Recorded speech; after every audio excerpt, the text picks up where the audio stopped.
Hi hello ಎಲ್ರಿಗೂ ನಮಸ್ಕಾರ, welcome back to my channel. ಇವತ್ತಿನ ರೆಸಿಪಿ ಬಂದು ಮಸಾಲ ಪುರಿ. ಮನೇಲೇ ಹೇಗೆ ಮಾಡೋದು ಅಂತ ನೋಡೋಣ ಬನ್ನಿ. ಫಸ್ಟು ನಾವು ಬಟಾಣಿ ಮತ್ತು ಆಲೂಗೆಡ್ಡೆ ಬೇಯಿಸ್ಕೊಳ್ಳೋಣ. ಆಲೂಗೆಡ್ಡೆ ಪೀಲ್ ಮಾಡ್ಕೊಳ್ಳಿ, ಬಟಾಣಿ ನೆನೆಸಿರೋದು.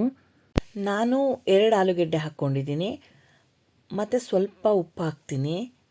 ಕುಕ್ಕರಲ್ಲಿ ಒಂದು 4-5 ವಿಷಿಲ್ ಮಾಡಿಸ್ಕೊಳ್ಳೋಣ. ಇದು ಚೆನ್ನಾಗಿ ಬೆಂದರೆ ಟೇಸ್ಟಿಯಾಗಿರುತ್ತೆ. ಅದಕ್ಕೆ ಅದು ಒಂದು ಕಡೆ ಬೇಯೋ ಅಷ್ಟರೊಳಗೆ ಮಸಾಲೆ ರೆಡಿ ಮಾಡ್ಕೊಳ್ಳೋಣ. ಒಂದು ಪಾನ್ಗೆ 2 ಸ್ಪೂನಷ್ಟು ಎಣ್ಣೆ ಹಾಕ್ಕೊಳ್ಳಿ.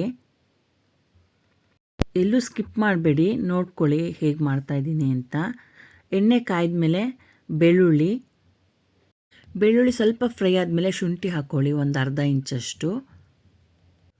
ಒಂದು ದೊಡ್ಡ ಈರುಳ್ಳಿ ಸ್ವಲ್ಪ ಎಣ್ಣೆಲೆಲ್ಲ ಫ್ರೈ ಮಾಡ್ಕೊಳ್ಳಿ.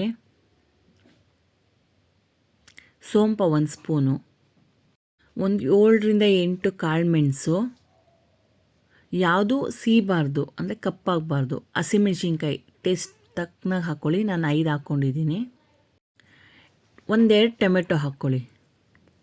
ಇದೆಲ್ಲ ಸ್ವಲ್ಪ ಚೆನ್ನಾಗಿ ಫ್ರೈ ಮಾಡ್ಕೊಳ್ಳಿ.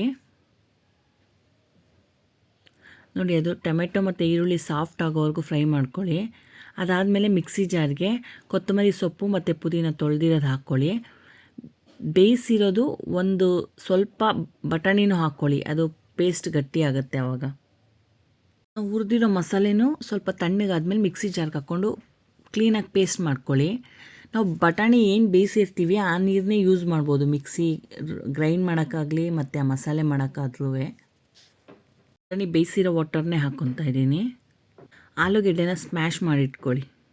ಈಗ ನಾವು ಯೂಸ್ ಮಾಡಿರೋ ಕಡಾಯಿಗೆ ಆ ರುಬ್ಬಿರೋ ಪೇಸ್ಟು ಮತ್ತು ಬಟಾಣಿದು ಏನು ನೀರು ತೆಗೆದಿಟ್ಟಿರ್ತೀವಿ ಅದನ್ನು ಹಾಕ್ಕೊಂಡು ಕುದಿಯೋಕ್ಕಿಡೋಣ. ಅದ್ರ ಜೊತೆಗೆ ಆಲೂಗೆಡ್ಡೆ ಏನು ನಾವು ಸ್ಮ್ಯಾಶ್ ಮಾಡಿದ್ದೀವಿ ಅದನ್ನೂ ಹಾಕ್ಕೊಳ್ಳೋಣ. ಇದು ಸ್ವಲ್ಪ ಮೀಡಿಯಮ್ ಫ್ಲೇಮಲ್ಲೇ ಇಟ್ಕೊಳ್ಳಿ, ಚೆನ್ನಾಗಿ ತಿರುಗಿಸ್ಕೊಳ್ಳಿ. ಯಾವುದು ತಳ ಹೊತ್ತೋ ಥರ ಪಾತ್ರೆ ಇಟ್ಕೋಬೇಡಿ, ಮಸಾಲೆ ಹಾಳಾಗ್ಬಿಡುತ್ತೆ. ಬೇಯಿಸಿರೋ ಬಟಾಣಿನೂ ಅದಕ್ಕೆ ಆ್ಯಡ್ ಮಾಡ್ಕೊಳ್ಳಿ, ತಿರುಗಿಸ್ತಾನೆ ಇರಿ. ಯಾರಿಗೆಲ್ಲ ಮಸಾಲೆ ಪುರಿ ತುಂಬ ಇಷ್ಟ ಕಮೆಂಟ್ ಮಾಡಿ. ಅರ್ಧ ಸ್ಪೂನ್ ಜೀರಾ ಪೌಡರ್ ಹಾಕ್ಕೊಳ್ಳಿ, ಅರ್ಧ ಸ್ಪೂನ್ ಚಾಟ್ ಮಸಾಲ ಹಾಕ್ಕೊಳ್ಳಿ, 1 ಸ್ಪೂನ್ ಧನಿಯಾ ಪೌಡ್ರ್ ಹಾಕ್ಕೊಳ್ಳಿ, ಒಂದು ಅರ್ಧ ಸ್ಪೂನ್ ಗರಂ ಮಸಾಲ. ನಾನು ಕಡಿಮೆ ಕ್ವಾಂಟಿಟಿ ಮಾಡ್ತಾಯಿದ್ದೀನಿ, ಕಡಿಮೆ. ನೀವು ಜಾಸ್ತಿ ಕ್ವಾಂಟಿಟಿ ಮಾಡಿದ್ರೆ ಅದಕ್ಕೆ ತಕ್ಕನಾಗೆ ಪೌಡ್ರ್ ಮಿಕ್ಸ್ ಮಾಡ್ಕೊಳ್ಳಿ. ಮತ್ತು ರುಚಿಗೆ ತಕ್ಕಷ್ಟು ಉಪ್ಪು ಹಾಕ್ಕೊಂಡು ಚೆನ್ನಾಗಿ ತಿರುಗಿಸ್ತಾ ಇರಿ.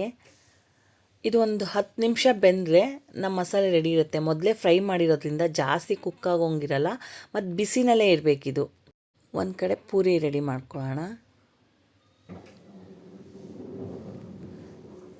ನಾನು ಮಸಾಲೆ ಸ್ಟವ್ ಮೇಲೆ ಇಟ್ಟಿದ್ದೀನಿ, ಇಳಿಸಿಲ್ಲ. ಅದು ಸಣ್ಣ ಫ್ಲೇಮಲ್ಲಿ ಬೇಯ್ತಾನೆ ಇರಲಿ, ಆವಾಗಲೇ ನಿಮಗೆ ಆ ಬಿಸಿನೂ ಇರುತ್ತೆ, ಆ ಟೇಸ್ಟು ಬರುತ್ತೆ. ಮತ್ತು ನೀರು ಅಷ್ಟೇ, ನೀವು ಆ ಬಟಾಣಿ ಬೇಯಿಸಿದ ನೀರೇ ಹಾಕ್ಕೋಬೇಕು. ನಿಮಗೆ ಗಟ್ಟಿ ಅನಿಸ್ದಾಗ ಬೇಕಾದ್ರೆ ಒಂದು ಸ್ವಲ್ಪ ಎಕ್ಸ್ಟ್ರಾ ಆ್ಯಡ್ ಮಾಡ್ಕೊಳ್ಳಿ ನೀರು. ನೋಡಿ, ಪೂರಿ ರೆಡಿಯಾಗಿದೆ. ಸಣ್ಣದಾಗಿ ಕಟ್ ಮಾಡಿ ಇಟ್ಕೊಳ್ಳಿ, ಕ್ಯಾರೆಟ್ ತುರಿದಿಟ್ಕೊಳ್ಳಿ, ಕೊತ್ತಂಬರಿ ಸೊಪ್ಪು ಕಟ್ ಮಾಡಿ ಇಟ್ಕೊಳ್ಳಿ, ಟೊಮೆಟೊನು ಕಟ್ ಮಾಡಿ ಇಟ್ಕೊಳ್ಳಿ. ಸೇವ್ ಮಿಕ್ಸ್ಚರ್ ಬೇಕಾಗುತ್ತೆ, ಸ್ವಲ್ಪ ನಿಂಬೆಹಣ್ಣು ಬೇಕಾಗುತ್ತೆ ಮಸಾಲೆ ಪುರಿ ರೆಡಿ ಮಾಡೋಕ್ಕೆ. ಒಂದು ಪ್ಲೇಟ್ ಮಸಾಲೆ ಪುರಿಗೆ ಒಂದು 4-5 ಪೂರಿ ಕ್ರಷ್ ಮಾಡ್ಕೊಳ್ಳಿ. ಅದಕ್ಕೆ ಮಸಾಲೆ ಏನಿದೆ ಅದನ್ನ ಆ್ಯಡ್ ಮಾಡ್ಕೊಳ್ಳಿ. ಅದ್ರ ಮೇಲೆ ಈರುಳ್ಳಿ, ಟೊಮೆಟೊ, ಕೊತ್ತಂಬರಿ ಸೊಪ್ಪು ಮತ್ತು ಒಂದು ಸ್ವಲ್ಪ ನಿಂಬೆಹಣ್ಣು ರಸ ಹಾಕಿ ಸೇವ್ ಹಾಕಿ ಮಸಾಲೆ ಪುರಿ ರೆಡಿ. ತುಂಬ ಈಸಿಯಾಗಿ ಮಾಡ್ಕೋಬೋದು, ಸ್ವಲ್ಪ ಪೇಷನ್ಸ್ ಬೇಕಷ್ಟೆ. ನೋಡಿ, ತುಂಬ ಟೇಸ್ಟಿಯಾಗಿತ್ತು. ನೀವು ಒಂದು ಸಲ ಟ್ರೈ ಮಾಡಿ. ವಿಡಿಯೋ ನಿಮ್ಗೆ ಇಷ್ಟ ಆಗಿದ್ರೆ ಲೈಕ್ ಮಾಡಿ, ಶೇರ್ ಮಾಡಿ, ಕಮೆಂಟ್ ಮಾಡಿ, ಸಬ್ಸ್ಕ್ರೈಬ್ ಮಾಡಿ.